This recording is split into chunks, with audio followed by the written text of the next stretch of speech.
Hello students, आपका स्वागत है यूट्यूब चैनल चिरेवाल्स क्लासेस में। मैं इंजीनियर कमल कुमार और इस वीडियो में हम बात करेंगे multiple choice questions with explanation की। चैप्टर है फ्रिक्शन, घर्षण, सब्जेक्ट अप्लाइड मैकेनिक्स। इस वीडियो में जो क्वेश्चंस हैं वो इंग्लिश लैंग्वेज में है। इससे पहले हम फ्रिक्शन और घर्षण की एक वीडियो बना चुके हैं जिसमें जो क्वेश्चन की सीरीज़ थी वो क्वेश्चंस थे वो हिंदी भाषा में अवेलेबल थे। इस वीडियो में सभी क्वेश्चंस इंग्लिश में अवेलेबल हैं, उनका जो एक्सप्लेनेशन है वो भी इंग्लिश में हमने कवर किया है। अप्लाइड मैकेनिक्स सब्जेक्ट के सभी चैप्टर्स की हिंदी में जो मल्टीपल चॉइस क्वेश्चन की सीरीज़ है वो अवेलेबल है। उसके अलावा इंग्लिश के क्वेश्चंस भी इंग्लिश के चैप्टर्स भी यूट्यूब चैनल चिरेवाल्स क्लासेस पर अवेलेबल हैं। यदि आपने और वीडियोस अभी नहीं देखी हैं तो उनको देखिएगा, लाइक कीजिएगा, शेयर कीजिएगा, चैनल को सब्सक्राइब कीजिएगा। शुरू करते हैं। Question 1, if two bodies are in contact with each other then the force opposing the relative motion between their contact surfaces is called। Options available हैं frictional force, parallel force, coplanar force, none of these. तो इस question का answer है frictional force. देखिएगा friction होता क्या है। If two bodies are in contact with each other then the force opposing the relative motion between their contact surfaces is called frictional force। यानी यदि दो सरफेस हैं, बॉडीज़ हैं, एक दूसरे के कांटेक्ट में हैं तो उन बॉडीज़ की कांटेक्ट सरफेसेस पर रिलेटिव मोशन का विरोध करने वाला बल फ्रिक्शनल फोर्स या फ्रिक्शन कहलाता है। Next question number 2, the force of friction is always डस of motion of the body. Options available हैं in the direction of motion, second opposite to the direction, third के ऑप्शन है both of the above और fourth none of these. तो इस question का answer है opposite to the direction. तो देखिएगा the force of friction is always opposite to the direction of motion of the body. Friction force हमेशा पिंड की गति की दिशा के विपरीत कार्य करता है, उसके अपोजिट डायरेक्शन में कार्य करता है। Next question, the friction of the body at rest. Options available हैं dynamic friction, static friction, both of the above, none of these. तो इस क्वेश्चन का आंसर है स्टैटिक फ्रिक्शन। तो स्टैटिक फ्रिक्शन की next question, when the external force is zero the value of static friction is also। options 0, grows, decreases, none of these। तो इस question का answer है 0। तो when the external force is 0 the value of static friction is also 0। next, as the value of external force increases then the value of static friction is also। Options available हैं 0, increases, decreases, none of these. तो इस question का answer है इंक्रीजेज। तो as the value of external force increases then the value of static friction is also increases. देखिएगा static friction की definition की बात करें तो स्टैटिक फ्रिक्शन होता क्या है कि friction of the body at rest, विराम अवस्था में पिंड पर लगने वाला घर्षण static friction. When the external force is 0 the value of static friction is also 0। ठीक है, जब पिंड पर कोई बाह्य बल नहीं लगा है, उसकी वैल्यू 0 है, तो बॉडी में जो स्टैटिक फ्रिक्शन होगा, स्थैतिक घर्षण होगा, वो भी 0 होगा। As the value of external force increases the value of static friction also increases. ठीक है, जैसे जैसे एक्सटर्नल फोर्स की वैल्यू को बढ़ाएंगे वैसे वैसे स्टैटिक फ्रिक्शन का मान भी बढ़ता है। Static friction is a self adjusting force. Static friction एक सेल्फ एडजस्टिंग फोर्स होता है। नेक्स्ट क्वेश्चन देखिएगा, by continuously increasing the value of external force on the body a situation comes that such that the body is about to move at this time the value of static friction is, options हैं maximum, minimum, above, neither of these. ठीक है, इस question का answer है देखिएगा maximum. तो Y continuously increasing the value of external force on the body a situation comes such that the body is about to move at this time the value of static friction is maximum. ठीक, next the maximum value of static friction is called, तो जो maximum value है static friction की कहलाती है called, option 1 maximum friction, limiting friction, kinetic friction, all of the above. तो इस question का आंसर है देखिएगा लिमिटिंग फ्रिक्शन। तो the maximum value of static friction is called limiting friction.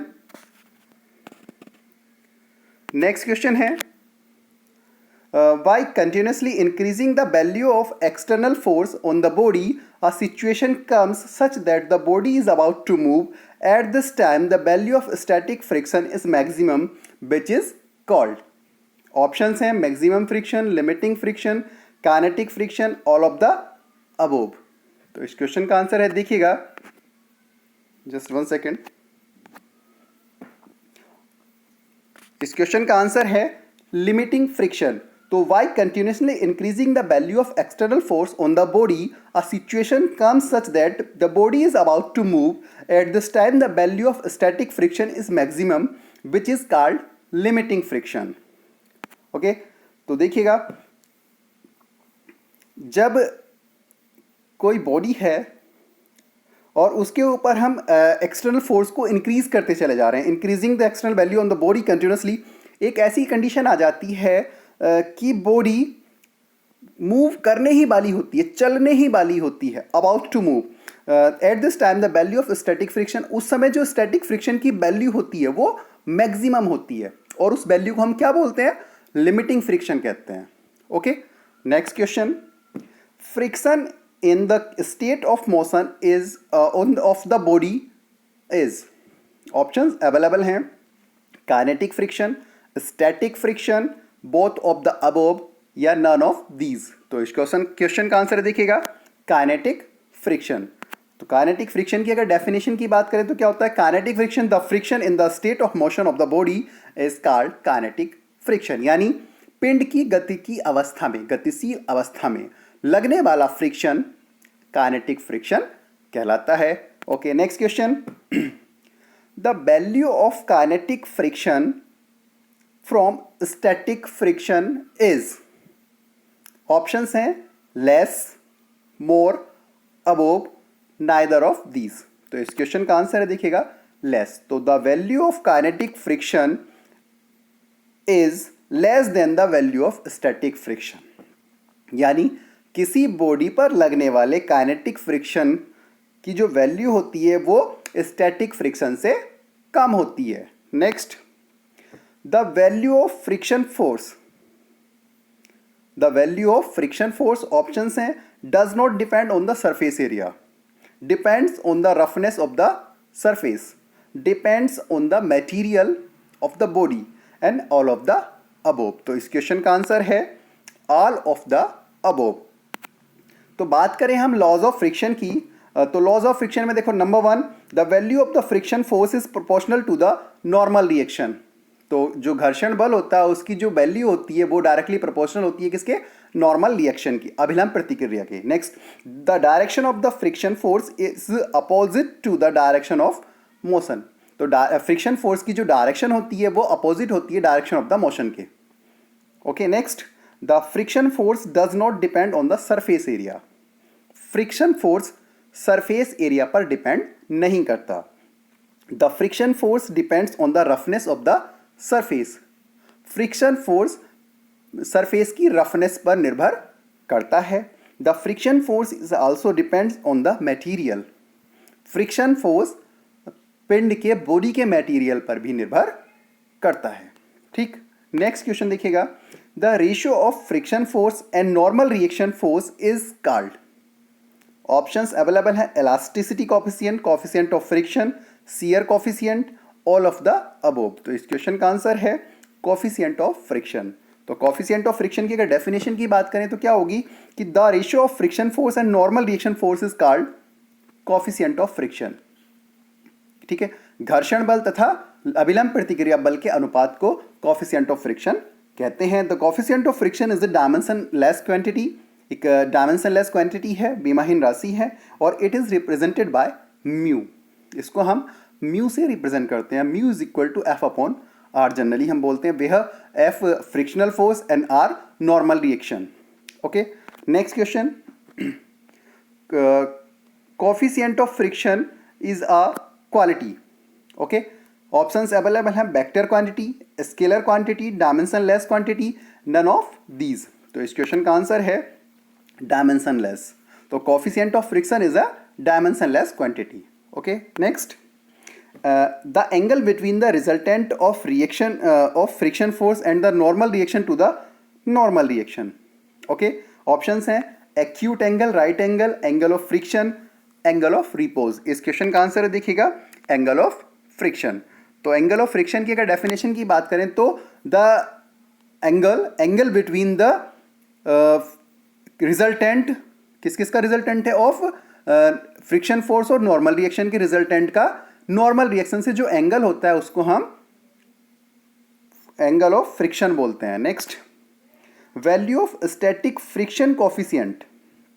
Options हैं equal to sine of the friction angle, equal to cosine of the friction angle, equal to tangent of the friction angle, और all of the above. तो इस question का answer देखिएगा equal to tangent of the friction angle.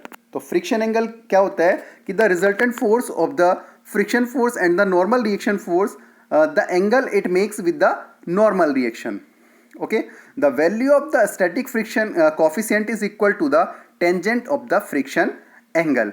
अगर हम static friction coefficient को mu S से represent करें then mu S is equal to 10 lambda, where lambda is angle of friction. Next, the minimum angle made by a horizontal surface at which body placed on the inclined surface tends to slide is। Options available हैं acute angle, right angle, friction angle, angle of repose. तो देखिए इस question का answer है angle of repose. तो angle of repose की definition की बात करें तो क्या होगी कि the minimum angle subtended by a horizontal surface at which a body placed on the inclined surface tends to slide. कि किसी सरफेस का हॉरिजॉन्टल से वह मिनिमम कोण जिसके ऊपर रखी हुई बॉडी चलने की दिशा में होती है, चलने की दशा में होती है, एंगल ऑफ रिपोज कहलाता है। जनरली इसको हिंदी में विश्राम कोण कहते हैं और इसको हम फाई से रिप्रेजेंट करते हैं। तो the value of the coefficient of static friction is equal to the tangent of the angle of rest, यानी mu S is equal to 10 phi. देखिएगा इस वीडियो में हमने कवर किए हैं जो टॉप क्वेश्चंस बन सकते हैं चैप्टर फ्रिक्शन से, घर्षण से, उनको हमने कवर किया है। तो बहुत इंपॉर्टेंट क्वेश्चंस हैं for the students of diploma second semester which are studies subject applied mechanics. तो जैसे आप लोगों को पता ही है कि एग्ज़ाम होने हैं, ऑनलाइन एग्ज़ाम होने हैं और मल्टीपल चॉइस क्वेश्चन एग्ज़ाम होने हैं। तो उन एग्ज़ाम्स की को अगर देखा जाए तो उसके अकॉर्डिंग ये जो क्वेश्चंस हैं बहुत इंपॉर्टेंट क्वेश्चंस हैं। तो इन क्वेश्चंस को देखिएगा, वीडियो को देखिएगा, शेयर कीजिएगा, चैनल को सब्सक्राइब कीजिएगा। Okay, thank you.